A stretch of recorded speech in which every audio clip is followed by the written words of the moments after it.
Venky Malleswari kitchen స్వాగతం అండి.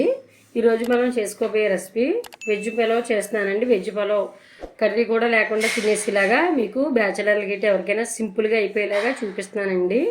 చూడండి, వెజ్ పలావ్ కావాల్సిన సామాన్లు అండి.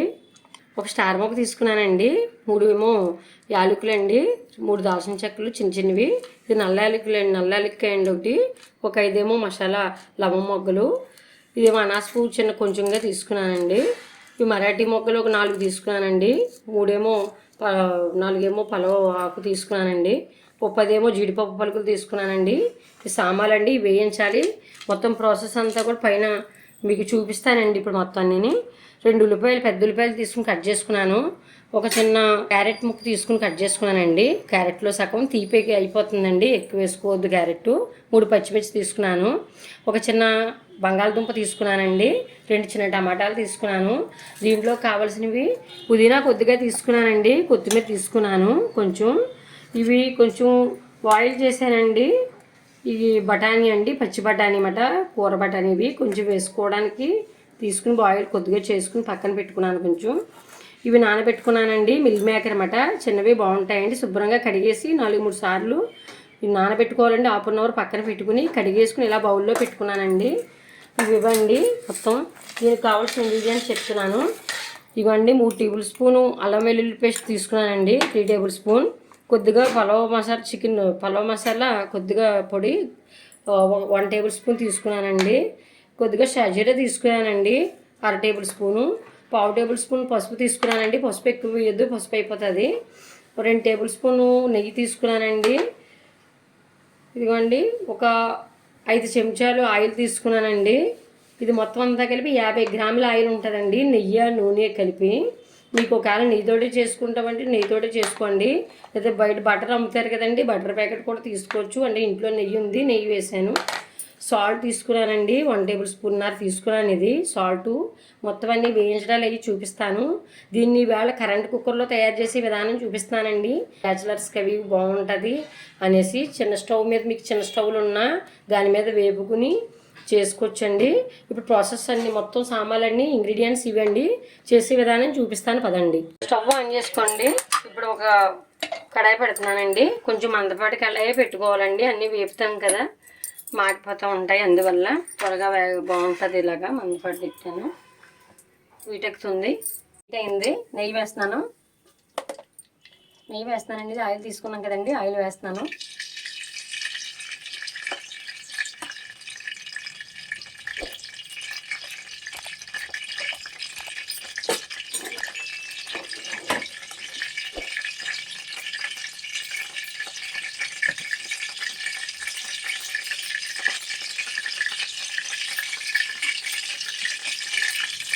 చూడండి, చూపించాను కదా మొత్తం నేను. ఇవి ఫ్రై చేసుకోవాలండి. ఇవ్వండి, స్లోలోనే మీడియంలో పెట్టుకుని ఫ్రై చేసుకోండి. ఇలాగా దోరగా వేయించాలండి, ఎక్కువ బ్లాక్ చేయొద్దు, స్మెల్ పోతుందండి. మసాలా ఫ్లేవర్ అంతా చక్కగా ఇలా వేయించుకుంటేనే బాగుంటుందండి. ఎక్కువ బ్లాక్ అవుతే మాత్రం ఫ్లేవర్ బయటికి పోతుందండి.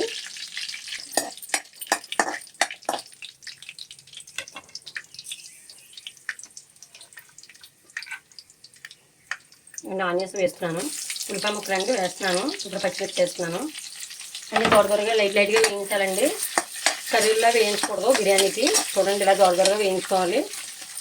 చూడండి, చక్కగా మగ్గాయి ఉల్లిపాయలు చక్కగా. అండి, బంగాళదుంప ముక్కలు వేస్తున్నాను, టమాటా వేస్తున్నాను, క్యారెట్ కూడా వేసానండి. ఇప్పుడు సాల్ట్ వేస్తున్నానండి, ముక్కలు మగ్గుతాయి చక్కగానే. ఎక్కువగా వేయించకూడదండి, అలా మగ్గిపోతాయి.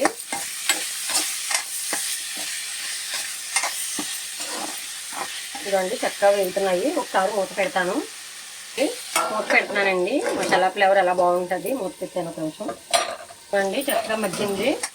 చూడండి ఎలా మగ్గుతున్నాయో ముక్కలు చక్కగా. ఇదండి ఇలా వేగాలి దోరగా. ఇప్పుడు ఇదండి అల్లం వెల్లుల్లి పేస్ట్ వేస్తున్నాను. ఇప్పుడు ఫస్టే వేయించేసుకోవాలండి మొత్తం అంతా కూడా. మీరేం కంగారు పడొద్దు. డిస్ప్లే మీద మాత్రం అన్నీ కూడా మెజర్మెంట్ రాసేస్తానండి. ఇంగ్రీడియంట్స్ ఏం వేస్తానో రాసేస్తాను. అవన్నీ చూసుకుని సామాన్లన్నీ కట్ చేసుకుని మీరు చక్కగా దగ్గర పెట్టుకుని చేసుకోండి. ఇవ్వండి మళ్ళీ మూత పెడుతున్నాను. మెల్లగా మూత తీస్తున్నానండి. ఇప్పుడు అబ్బో మగ్గాయండి చక్కగా. ఎక్కువ బాగా వేయించే ఎక్కర్లొద్దండి, ఇలా లైట్గా త్వరగా వేయించుకోండి. చూడండి ఇప్పుడు మిల్ మేకర్ ఇవ్వండి నానబెట్టి కడిగేసాను అన్నాను కదా, ఇవ్వండి వేస్తున్నాను. ఇవ్వండి బఠానీ వేస్తున్నాను. ఇవ్వండి పుదీనా కొత్తిమీర ఇవి కూడా వేస్తున్నాను అండి. పుదీనా వేస్తున్నాను, కొత్తిమీర కూడా వేస్తున్నానండి. చాలా సింపుల్గా ఉంటుందండి బిర్యానీ చేయడం. ఇది రైస్ కుక్కర్లో ఈసారి చూపిస్తానండి, మళ్ళీ స్టవ్ మీద కూడా చూపిస్తాను. రైస్ కుక్కర్లు ఎక్కువ ఉంటాయి కదా బ్యాచిలర్లకి, అవి హాస్టల్లకి, ఇలా చూపిస్తున్నానండి. ఒక నిమిషం మూత పెడుతున్నానండి.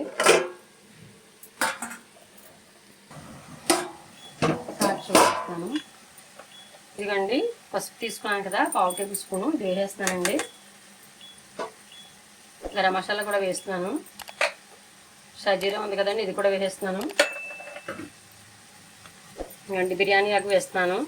ఇవ్వండి జీడిపప్పు కూడా తీసుకున్నాను కదా, మొత్తం వేసేస్తున్నానండి. చూడండి ఇలా వేయించుకోవాలి. ఇదిగోండి అయిపోయిందండి. కొంచెం వాటర్ వేస్తున్నాను. ఇదిగోండి ఎక్కువ ఇలా లైట్గా మగ్గనిచ్చుకోవాలండి, బాగా ఎక్కువ అసలు వేగనివ్వక్కర్లేదు. ఫ్లేవర్ అంతా బయటకు పోకుండా. మూత పెడుతున్నానండి. ఇప్పుడు కుక్కర్ రెడీ చేస్తాను, కుక్కర్లో పెట్టి చూపించేస్తానండి. ఇప్పుడు అయిపోతుంది, కొంచెం బాయిలింగ్ అవనిద్దాం. మూత తీసానండి, ఫ్లేవర్ బయటకు రాకుండా. చూడండి ఇక ఆఫ్ చేస్తున్నాను స్టవ్. స్టీల్ గిన్నె తీసుకోవాలండి, కుక్కర్ గిన్నె అండి ఇది. ఈ వేపాం కదండి, చూడండి ఇవ్వండి ఇలా వేసేయాలి. వేపి కొంచెం వాటర్ వేసి చేశాను. ఇప్పుడు ఇలా వేసేయాలండి దీంట్లోకి, గిన్నెలోకి వేసేసిన తర్వాత 2 గ్లాసులు బియ్యానికండి 4 గ్లాసులు వాటర్ పోసానండి. ఇదిగోండి మొత్తం 4 గ్లాసెస్ అండి ఇది మొత్తం వాటరు. ఇప్పుడు రైస్ కూడా వేసేస్తున్నాను. ఇంకోండి రైస్ కూడా వేసేస్తున్నాను.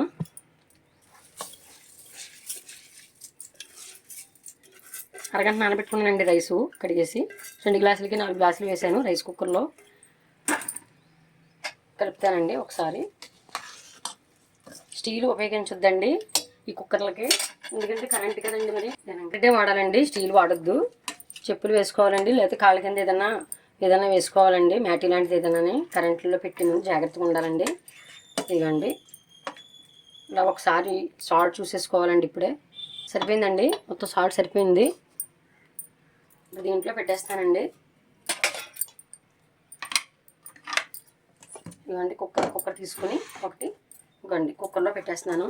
ఇలాగా కుక్కర్లో పెట్టేసి మూత పెడతానండి. ఇలా మూత పెట్టేసుకోండి. మూత పెట్టేసుకుని స్విచ్ వేసుకోవాలండి. చూడండి ఎల్లో కలర్ ఇవ్వండి స్విచ్. ఇవ్వండి రెడ్ కలర్లో చూడండి, రెడ్ వచ్చింది కదా, కుక్ అయిపోయిన వెంటనే ఎల్లోలో మారిపోతుందండి. మొత్తం అంతా కూడా అయిపోయిన తర్వాత మళ్ళీ చూపిస్తానండి. ఇప్పుడు అయిపోతుందండి, చూద్దామండి. ఇప్పుడు ఒకసారి మూత తీసి ఇదిగోండి రెడ్లో పెట్టాం కదా కుకింగ్, ఇదిగోండి అయిపోయింది. ఇగో ఎల్లోలోకి వచ్చేసింది. ఇప్పుడు మూత తీస్తున్నానండి. వావ్ అయిపోయిందండి. చూడండి చక్కగా ఎక్కడ పరుగు లేకుండా దుళ్ళుగా వచ్చింది. చూసుకోవాలండి. ఇదిగోండి వెజిటేరియన్ అండి, ఇదిగోండి ఆలు, ఇంకో బంగాళదుంప అండి. ఇదిగోండి చూడండి చక్కగా కుకింగ్ అయిపోయింది. ఇప్పుడు ఇది చిన్న జాజికాయ తీసుకున్నాం కదండి, ఈ పౌడర్ చేసుకున్నానండి, పైన జల్లుతున్నాను. పైన దింపే ముందు ఇది కొంచెం నెయ్యి వేస్తున్నానండి. పైన నెయ్యి వేసుకుని ఇలా జల్లుకుంటే చాలా కమ్మగా ఉంటుందండి. దింపే ముందు